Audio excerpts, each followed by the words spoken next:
guys, it's Samantha here with another article about the fall of Babylon. So this was published October 7, 2021. You can find it in theatlantic.com. America is running out of everything. The global supply chain is slowing down at the very moment when Americans are demanding that it go into overdrive. So here it says, is it just me or does it feel like America's running out of everything? I visited CVS last week to pick up some at-home COVID-19 tests. They'd been sold out for a week, an employee told me. So I asked about paper towels. We're out of those too, he said. Try Walgreens. You know it's bad when a CVS employee is telling you to go to their rival store to get items because America's struggling with everything. So I drove to Walgreens that had paper towels. But when I asked the pharmacist to fill some very common prescriptions, he told me the store had run out. Try the Target up the road, he suggested. Target's pharmacy had the mess, but its front area was alarmingly barren, like the canned food section of a grocery store 1 hour before a hurricane makes landfall. This is the economy now. 1 hour errands are now multi-hour odysseys. Next day deliveries are becoming day after next deliveries. That car part you needed, it'll take an extra week. Sorry. The book you're looking for, come back in November. The baby crib you bought, make it December. Eyeing a new home improvement job that requires several construction workers? Ha ha. Pray for 2022. The U.S. economy isn't yet experiencing a downturn akin to the 1970s period of stagflation. This is something different and quite strange. Americans are settling into a new phase of the pandemic economy in which GDP is growing, but we're also suffering from a dearth of a shocking array of things.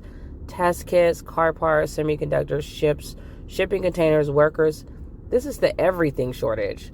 The everything shortage is not the result of one big bottleneck in say, Vietnamese factories or the American trucking industry. We are running low on supplies of all kinds due to a veritable hydra of bottlenecks.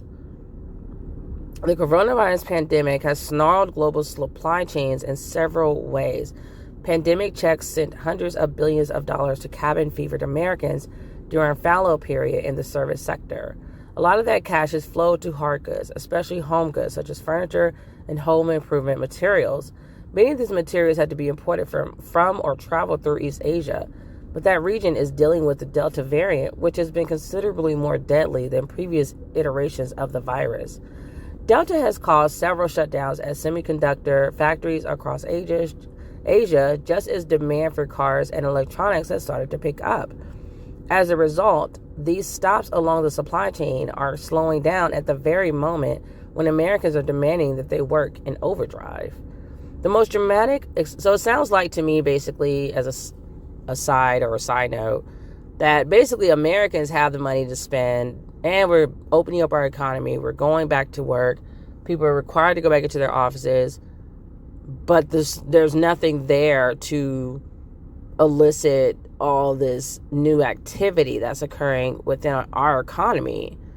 So, basically if people have to drive back into work again, the one car they have for their family while we were going through the pandemic last year, they might decide we need another car now to get to work. Or, the fact that they're going out of the house, they might need more supplies to be out of the house while they're working outside of the house. So the shortages are really interesting to me.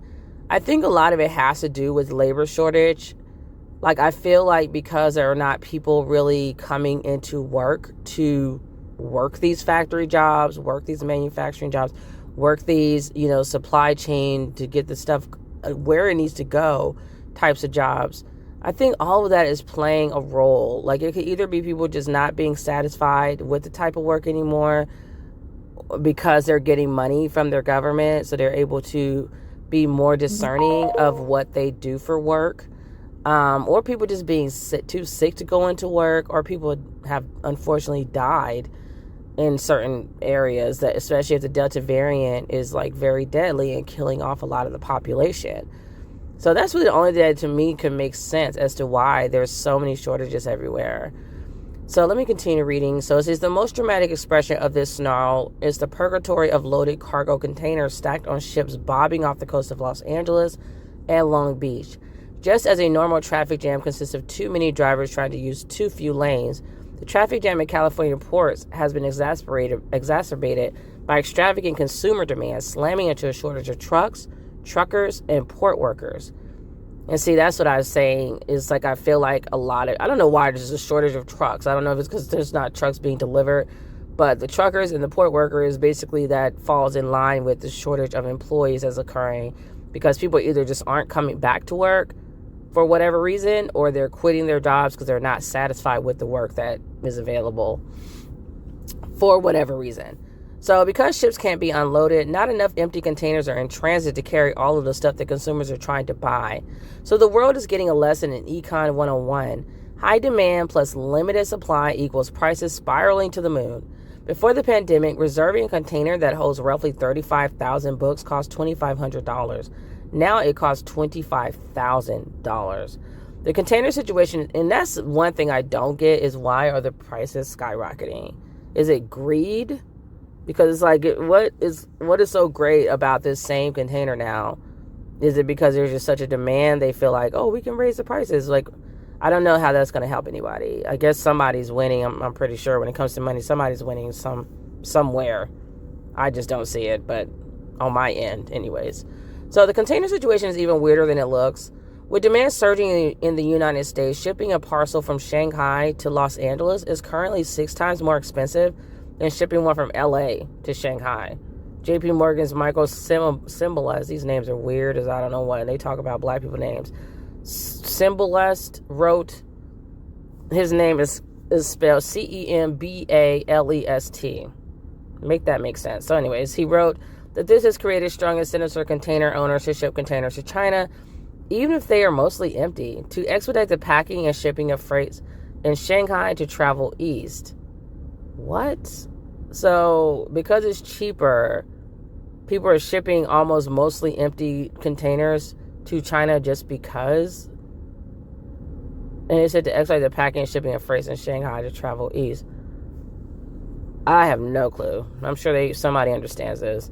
But when containers leave Los Angeles and Long Beach empty, American-made goods that were supposed to be sent across the Pacific Ocean end up sitting around in rail cars parked at West Coast ports.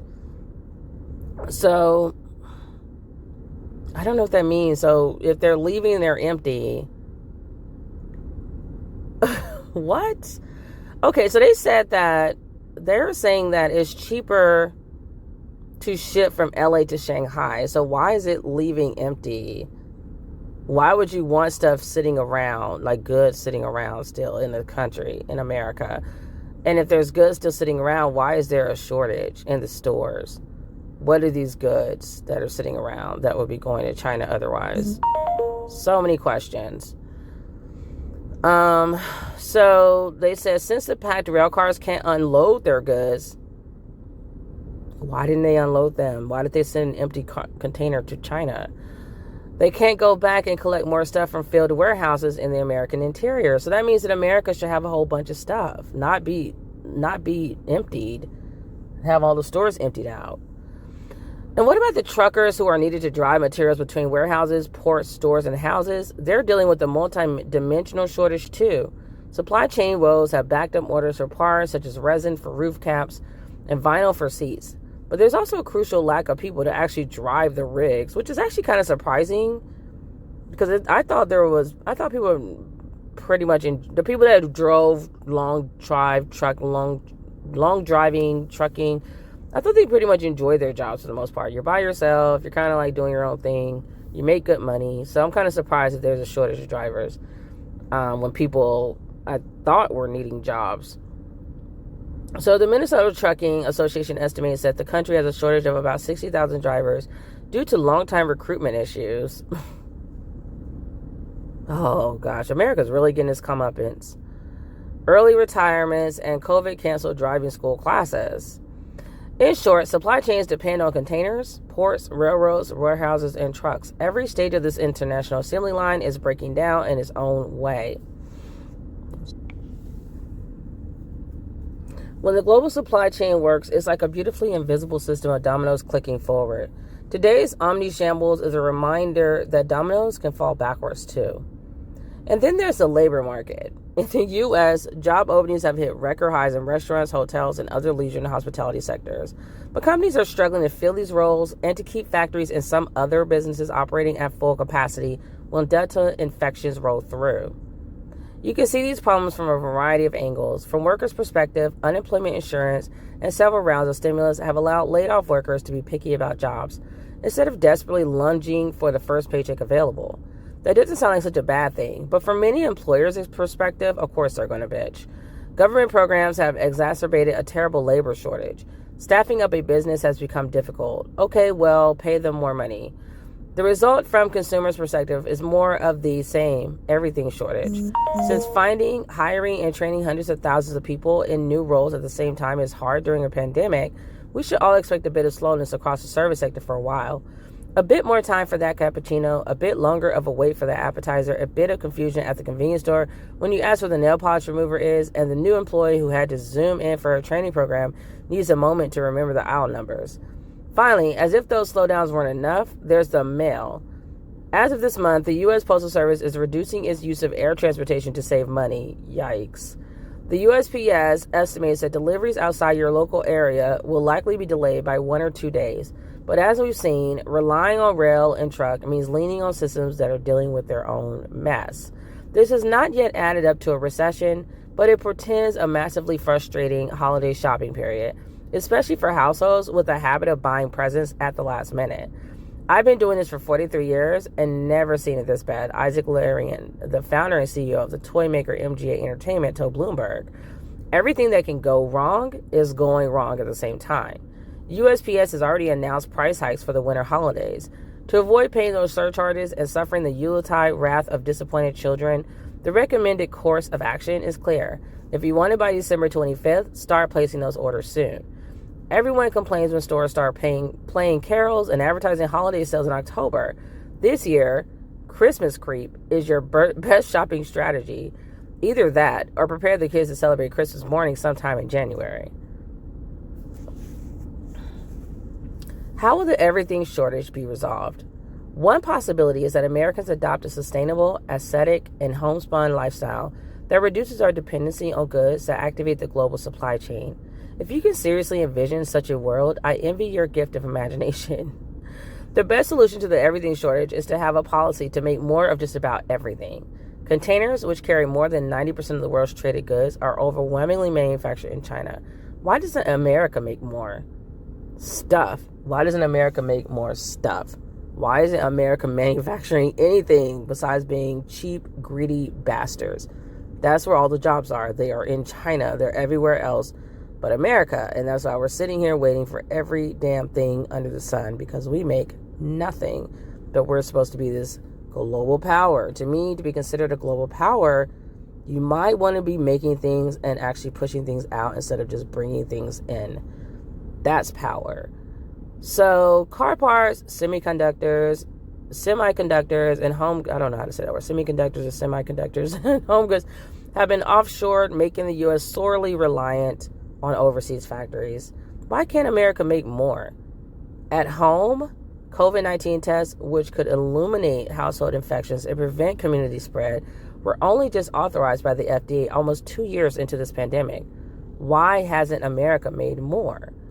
For decades, many U.S. companies moved manufacturing overseas, taking advantage of cheaper labor and cheaper materials across the oceans.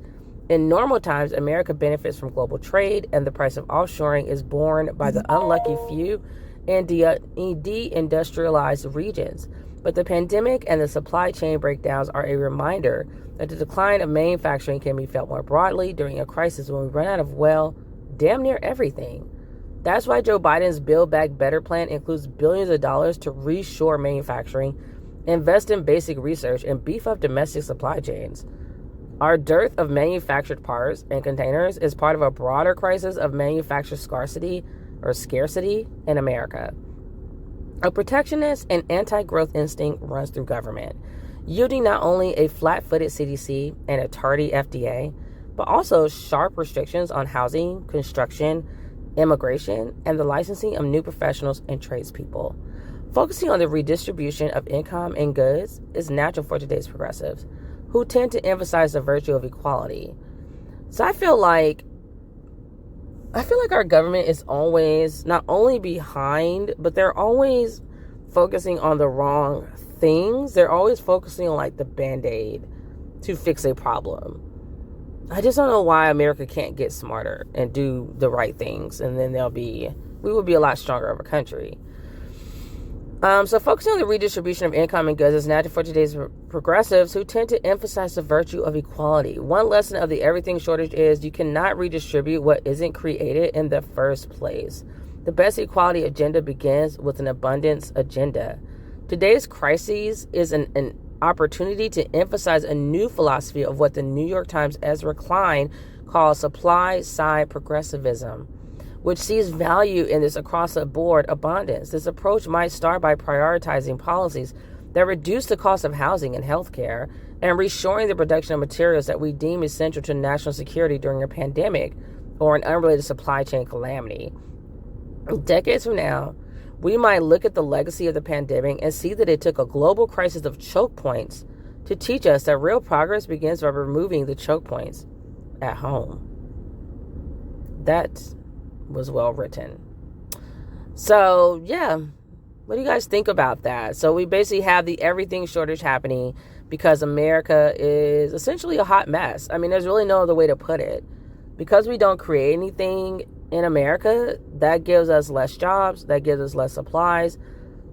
It has us waiting on things. It just gives us less. And then overall, I guess because of the shortages in the supply chains, I don't know, everything's more expensive. It's getting like the average American citizen is getting priced out of America. Where did the American dream go? Or was it always just that, just a dream? And as long as you're not, is good and good and well, as long as you remain asleep. But then you wake up and you realize you're really living in a nightmare. What can be said? It is exhausting talking to our do-nothing government. I mean, they really just sit there twiddling their thumbs. Every little thing they accomplish, they think they've done something. We're here again, waiting for them to vote on a debt ceiling. Every single year, we're worried our government is going to shut down. So how are we going to even get half this stuff accomplished when our government may not even be opened? Babylon is falling. It doesn't matter what they say. Until America does right by African Americans, this country will continue to fail. And you might say, how does that have anything to do with African Americans? Well, you have a whole group of people. We were, I think we still are, like the second largest minority group. And I would say we still are the second largest minority group or the first largest minority group, the second largest racial group, because Hispanic and Latino is not a race. It's like an ethnicity, and they don't really think the same or vote the same or anything the same. So you have this group that's as large as African Americans are, and you spend most of your time just trying to be racist. I don't know how a country can thrive when they have one group of people, a pretty large group at that is bringing so much to the country, but could be bringing so much more if the country wasn't always trying to suppress us and oppress us and squash our greatness. Do better, America. That's really all you had to say. There's really nothing else to say about it. Just do fucking better. Like, Biden has a thing called Build Back Better, I think he called it. And it's like, just do better. That's all you need to say. Just do better across the board. Pay reparations to the people you owe it to, which is the African Americans. Teach critical race theory in schools so Americans can know the truth and not repeat it. And do the right thing so that this country can be what it claims to be, a country of freedom and the land of opportunity and the American dream. Because frankly, a lot of Americans have been priced out of the American dream a long time ago, and many of us, such as ADOS or the African American tribe, have not been able to take part in the American dream ever. So let me know what you guys think about this article by Derek Thompson, The America's Running Out of Everything. I would include that America's running out of their damn sense and their common sense in their mind. They have lost their minds because they think that they're going to turn this ship around while still trying to do stuff the old way, and it just ain't working anymore. Because God will fix all things. And yes, I brought God into this because if I don't follow religion, I am spiritual, and I know that God has his finger on the pulse. So until I see you guys again, take care of yourselves and each other. Peace, love, and light. Make sure to like, share, and subscribe. And I'll see you guys in the next video. Peace.